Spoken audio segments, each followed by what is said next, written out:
Hi. In this lesson I will show you another verb haber, and I will show you how to conjugate it in present, past and future, same as we did in our previous lesson with the verb tener, okay? I think it was tener, no, it was not tener, it was the verb estar, right? The verb estar. Now we will do the verb haber. The verb haber corresponds with the English verb to be and to have, right? So it's complicated because the verb to be in English has a correspondence with two Spanish verbs, that is verb ser and verb estar, okay? And in a way also has a correspondence with the verb haber, right? If, for example, if I say hay muchos niños, right? I'm saying there are many children, right? Here we use the verb haber as in English we use the verb to be, to say there are many children, right? Also, the English verb to have, has a correspondence with the Spanish verbs haber, yes, and tener, right? So it's as the example with the verbs to do and to make in English, right? Which you have to know when it applies to use either one or the other. Same thing in Spanish with these verbs. We need to know when we use tener or haber, right? And let me give you a small hint right now. For example, if we talk about for example, verb haber, right? It has a correspondence with the English verb to have when it is used as an auxiliary verb, right? For conjugations. For example, in English, if we want to conjugate into the present perfect, we use the auxiliary verb to have, right? For example, let's conjugate the verb to run in present perfect, okay?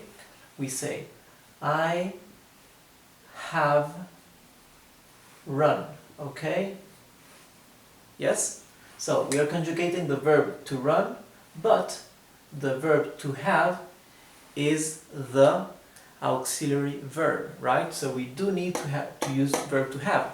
In Spanish, for the present perfect and for all the other compound conjugations, our auxiliary verb is the verb haber, right? So how would we say I have run in Spanish? We would say yo he corrido. Okay? This is a bit untied there. Yo he corrido. This is a conjugation. Yo he corrido. I have run. Okay? So here the verb haber has a correlation with the verb to have. But if I say, if I want to say,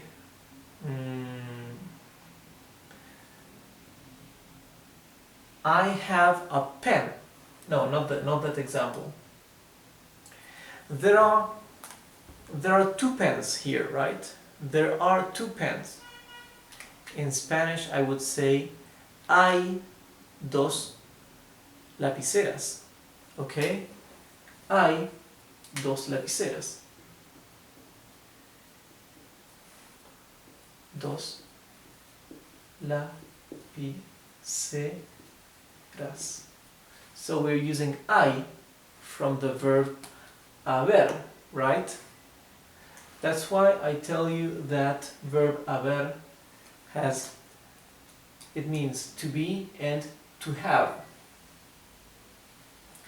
So before we go deeper into the uses and functions of the verb haber, I will show you how to conjugate it in present, past and future, and in our next lesson I will show you some examples using this verb. So let's begin with present. Yo he, tú has, él ha or ella ha. Nosotros hemos, vosotros habéis, ustedes han, ellos han. Okay? So if we want to conjugate into present perfect, we would take whatever verb we want to conjugate. If it is run, we say the past participle of verb correr, to run, is corrido, right? Of the past participle of the verb comer, to eat, is comido, right? So we would say yo he corrido means I have run. Nosotros hemos comido means we have eaten, right?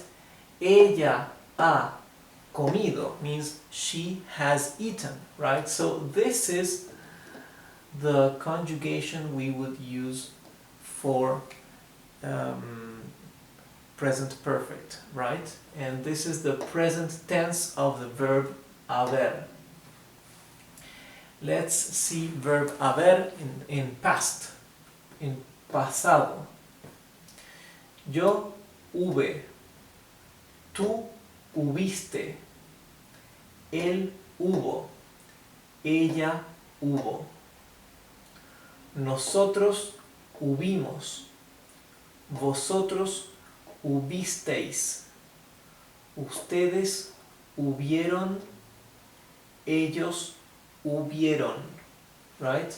Always see that ustedes and ellos conjugate the same. You see? You see? It's always the same conjugation between ustedes and ellos. And ustedes and vosotros are synonyms, they mean the same thing, right? So, let's go to the future. Yo voy a haber. Tú vas a haber. Él va a haber, or ella va a haber. Nosotros vamos a haber. Vosotros vais a haber. Ustedes van a haber. Ellos van a haber. That means they will have, right? If we add corrido, right, the past participle of the verb to run, it will be ellos van a haber corrido. That means they will have run. If we add comido, that means eaten, we would say ellos van a haber comido, or in English, they will have eaten. Future number 2. This is the most typical future conjugation of Spanish, right? In Spanish. Yo habré. Tú habrás. Él habrá. Nosotros habremos. Vosotros habréis. Ustedes habrán. Ellos habrán. Right? And this means exactly the same. They are synonyms, just different ways of conjugating the future. Okay? Typically, this is the Spanish way of conjugating the future, and I'm showing you this one because it's more similar to the English future, okay? To the English conjugation of the future. So, the same as we said, ellos van a haber corrido, we can say ellos habrán corrido, or ellos habrán comido, and it means exactly the same. They will have run, or they will have eaten, right? And there's one special conjugation, one single word for the verb haber, right? It's this short word, hay. Hay means there is. You say it hay, just like that, hay. And this, you use it when you say hay algo, there is something. Hay una casa, there is a house, okay? Whenever you use there is in Spanish, you say hay, as simple as that.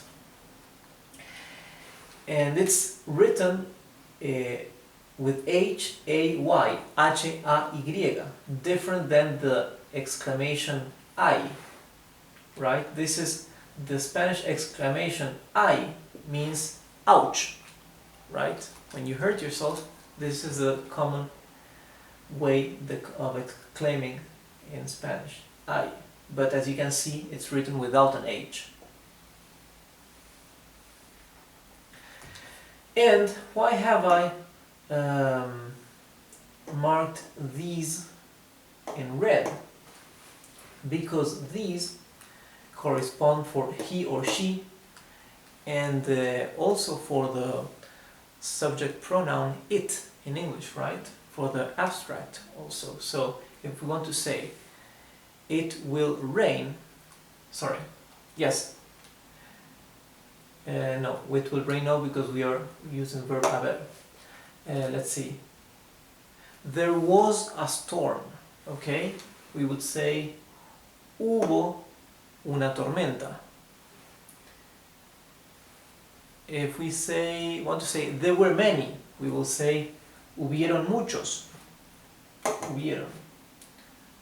If we want to say there will be a storm, we say habrá un temporal. Okay?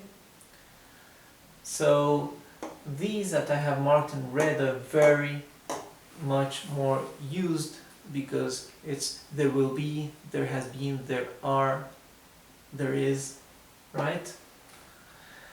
So I will give you in the next lesson some examples using some sentences where we'll see how to use the verb haber, okay? So I'll see you in our next lesson. Goodbye.